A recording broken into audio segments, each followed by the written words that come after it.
all of these allegations, are they conflict of interest?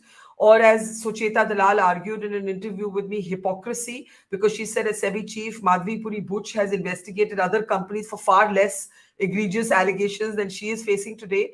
Are these conflict of interest or hypocrisy, or are they corruption? Is this conflict of interest or is it corruption? I know that there's a thin line between the two, but even so, it's an important separation. Are we talking criminality, corruption, or lack of ethics? Increasingly, it's becoming all the three. So corruption, you're not ruling out corruption. Yes. And what seems like corruption to you in all of the allegations? I, for example, if it turns out that the rental income is much higher than what its market value is, even if you've disclosed it, then that's an act of corruption. It's a regulated entity. You have passed orders. You or your subordinates have part. Even if you have recused, um, if that is higher, the receipt of consulting incomes uh, is is certainly not defensible. It's grave misconduct. It may not.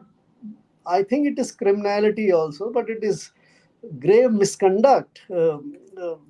So I think all these three seems to be increasingly becoming relevant in her case.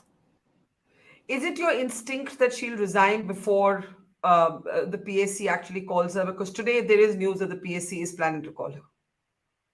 I thought she would resign. She would resign, or she would have resigned Much about two earlier. two weeks back. So if it becomes increasingly unsustainable, I don't think she would be having peaceful nights. It's a very difficult situation to be in. Earlier, she tried to sort of put out a statement that there is character assassination, etc. In the latest series of allegations, you've not found her making any Saying response. much. Now, if you are not responding, then you are probably mulling over something, how to deal with it. And Yeah. if you are embattled in a situation where you would be sort of answering to hundreds of agencies, then that Yeah. life is not worth living. So I think maybe she would be I, mulling it over. I have one last question, and it comes from our audience. A pertinent to ask, that's the name of the audience member. Among the explosive conflict of interest allegations, why has SEBI's board not even hinted at an internal investigation? They've been very muted. The silence around this matter is deafening. So I think this is an important question, because while Miss Butch may not resign, there is the question of SEBI's own board, and SEBI's own board holding her to account. And if they're doing it on the quiet, the public hasn't heard about it yet. Miss Butch is not the only one who runs SEBI. There's an entire board there. What do you say about their conduct and their response thus far? See, the board has three constituents. One is the government representative, the Secretary Economic Affairs and the Secretary Corporate Affairs. Uh, Yeah.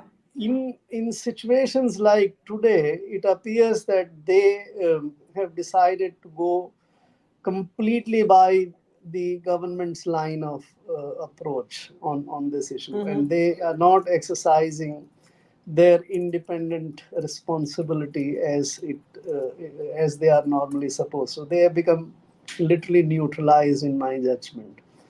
The second segment comes from the internal sort of officials of the SEBI.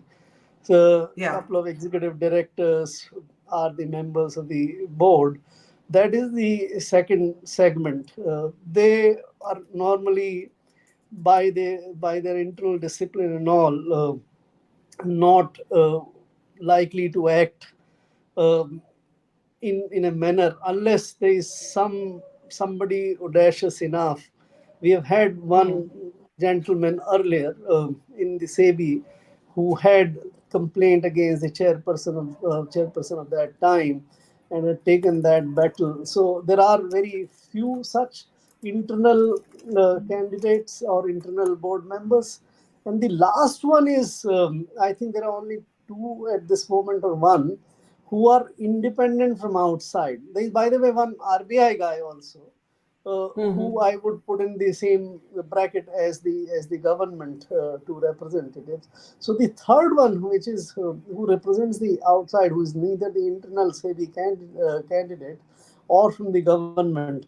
I think that gentleman was expected to be more vocal, but for whatever reasons, either he is in a hopeless minority or whatever, he has also decided to remain quiet. So Mr. Garg, this is the market watchdog of India, right? If yes, the market watchdog's chief is under a cloud and the board is neutralized, she's a lame duck and the board is neutralized, what does that say about the integrity of the markets right now? see, the market unfortunately seems to be running on Yeah. steroids and other factors than what you would expect from the integrity of the markets, or very I think those are the very different factors. This is unfortunate. We may have very unfortunate consequences of the way the markets are running. But in that, if the credibility of the institution of the SEBI is seen as not making any difference, so if you associate to the larger whatever is happening in the small IPOs, small companies IPOs, the IPO market, and I think this is a difficult time in terms of well-regulated market institution, and this I think in times to come we'll perhaps regret that we saw such times as well.